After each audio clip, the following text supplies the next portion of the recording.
Welcome, everyone, to Dr. Vinayakumar's Spardha Vinaya Educator class. I'm absolutely thrilled to be your guide for this special explainer.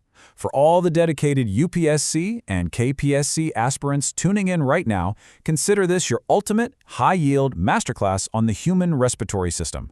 We are going to break down the complex biology of how we breathe into perfect, easy-to-remember, exam-ready facts. Let's get started. Here is a quick look at our agenda for today. First, the amazing structure of lungs, then the journey of oxygen, followed by the mechanics of breathing, respiratory diseases, and finally, a quick quiz and revision session. All right, part one, amazing structure of lungs, anatomy for exams. To kick things off, I want you to visualize taking a journey deep inside the human chest, right into the thoracic cavity. This is where our primary organs of respiration live, perfectly guarded by the cage of our ribs. Before we look at the organs themselves, we really need to get our vocabulary straight. Pulmonology. That is the scientific study of the lungs and respiratory tract diseases. Honestly, just lock this term in your memory bank right now because it comes up all the time as a one-mark question on state and civil service exams. Now, our lungs don't just sit there unprotected in the chest cavity. They are wrapped up in something called the pleura. Think of the pleura as a delicate, double-layered shield. This thin, protective membrane completely surrounds the lungs, keeping these incredibly delicate organs safe from friction as they expand and contract behind our hard rib cage thousands of times a day. So, here is a highly testable fact, and examiners absolutely love to trick you with this one. Our lungs are not symmetrical. The right lung is actually larger and contains 3 distinct sections, or lobes, but the left lung is smaller and only contains 2 lobes. Why? Because the left side of your chest has to make room for your heart. A super quick mnemonic for test day, left means less lobes. Moving right along to Section 2, the journey of oxygen, from air to blood. We're now going to follow a single breath of air on a cinematic journey down into the microscopic world of the lungs, straight from the outside air into your bloodstream. Think of your respiratory system like a massive, branching highway. In Step 1, air enters the main airways. In Step 2, it travels down narrower and narrower roads until it hits its final destination, the alveoli. This is basically a bustling little microscopic trade market where Step 3 happens, the actual gas exchange through a process we call diffusion. And when I say bustling, I literally mean it. Alveoli are these tiny air sacs that function as the primary units of gas exchange in the body. And the scale of this is just mind-blowing. A single human has between 300 to 500 million of these tiny balloons. Just imagine millions of them inflating and deflating inside your chest with every single breath you take. The real magic happening inside those millions of alveoli comes down to these specific numbers. The air we inhale contains about 21% oxygen.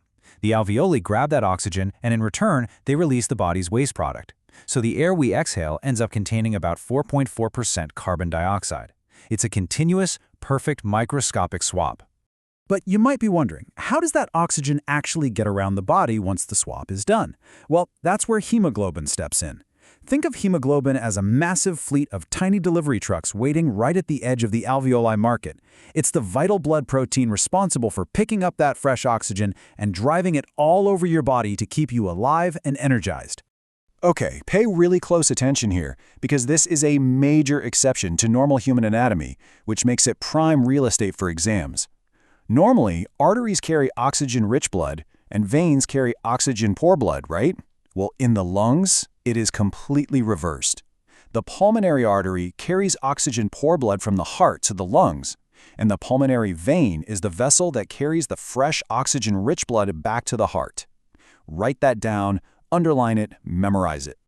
Section 3, the mechanics of breathing, how we move air. We've seen the microscopic exchange, but what about the big, muscular movements that make this daily breathing possible in the first place? It all comes down to this incredible muscle sitting right below your lungs called the diaphragm. It acts just like a powerful vacuum pump. When the diaphragm contracts, it pulls downward, creating space, and air rushes into your lungs. That's inspiration. When it relaxes, it pushes back up, forcing the air right out. That's expiration. Because this muscle is so vital, practicing deep diaphragmatic breathing is honestly one of the best tips out there for maintaining long-term lung health and capacity. And how often is this biological vacuum pump running? Well, for a normal adult in a resting state, the breathing rate is roughly 12 to 16 times per minute. That's a great simple little trivia fact to keep in your back pocket for a quick multiple choice question. Which brings us to a great point. How do doctors actually know if all of this is working properly? They use a tool called a spirometer.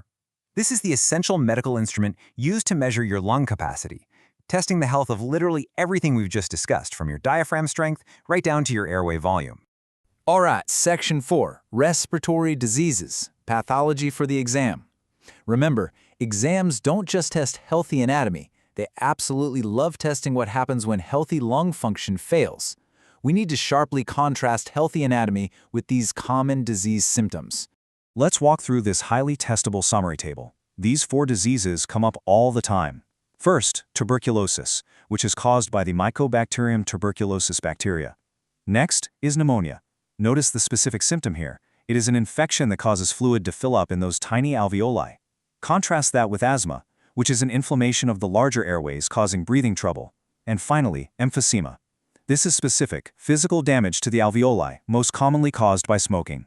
Be sure you really understand the difference between the fluid in pneumonia and the structural damage in emphysema.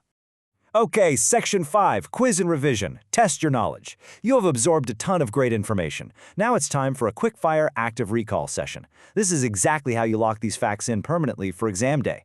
I'll pose a question, and I want you to try and answer it mentally before I reveal it. Ready? Question 1. What is the instrument used to measure human lung capacity? Think about the tool doctors use. Got it? Yep, it's the spirometer.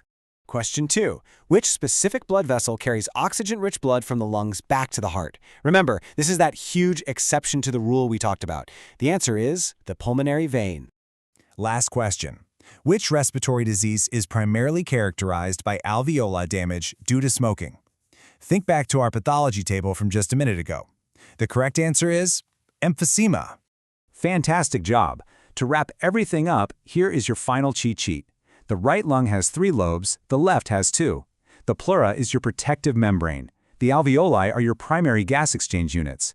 The pulmonary vein is the big exception carrying oxygen-rich blood, and your diaphragm controls the whole breathing process. I want to say a huge thanks to everyone for attending this Spardha Vinaya Educator class. You are now fully armed with the high-yield facts you need to crush this topic.